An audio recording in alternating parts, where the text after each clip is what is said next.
Good afternoon and welcome to GrainTV. It's October 10th, 2013. To my left is Logan Burgess and I'm Brock Shimbano. We had a narrowly mixed trade in Chicago today. Let's turn with a fire tip to see how we ended. Corn was down 5 1/4 cents, soybeans up 1/4 cent, wheat in Chicago down 5 cents, and Kansas City was off 3 1/2 cents as well.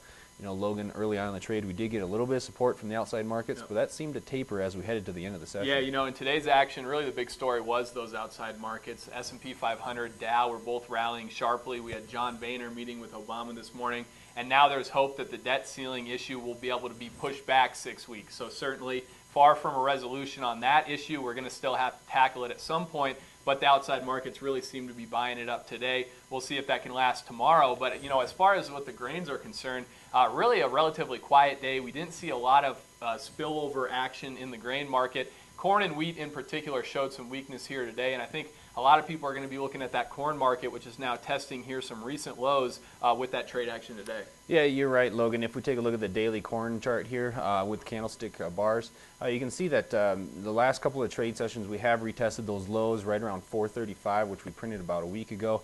Today we got down as low as 437 1/4. So we're going to be looking for that to hold just a little bit of support here. It did hold today, but if we do break through it tomorrow, and I anticipate us retesting it tomorrow at the very least, we could see us move as low as about 420, I think, is the next area of support. So if we do break below it, I would have to see it on pretty good volume, on pretty good conviction.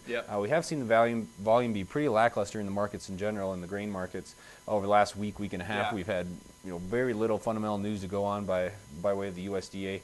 So I would look for that to anticipate that to continue over the next unforeseeable future until the USDA gets back up and running. Certainly we did have that October WASDE report scheduled for tomorrow, but we know, about a week ago the USDA announced that was going to be postponed. No firm deadline on when that's going to be released, but it really seems like corn and beans here have been trading the numbers that we got in the September WASDE report still just kind of grinding lower. Soybeans has been an interesting trade, though, if you look at it technically here. Take a look here at a daily candlestick chart of that November soybean contract. You can see that in the last several trade sessions, we've managed to trade up above $13 a bushel, but with quite a lot of conviction, we've seen sellers enter the market at that point. We haven't been able to really close above 13 here in a while, and I think that's important from a technical aspect. That area should act as continued resistance to any move higher. And in soybeans, kind of similar to corn, I think that the big question right now is where's that bullish story going to come from? We certainly saw the soybean market has been supported a bit by concerns about the planting pace in Mato Grosso down in Brazil.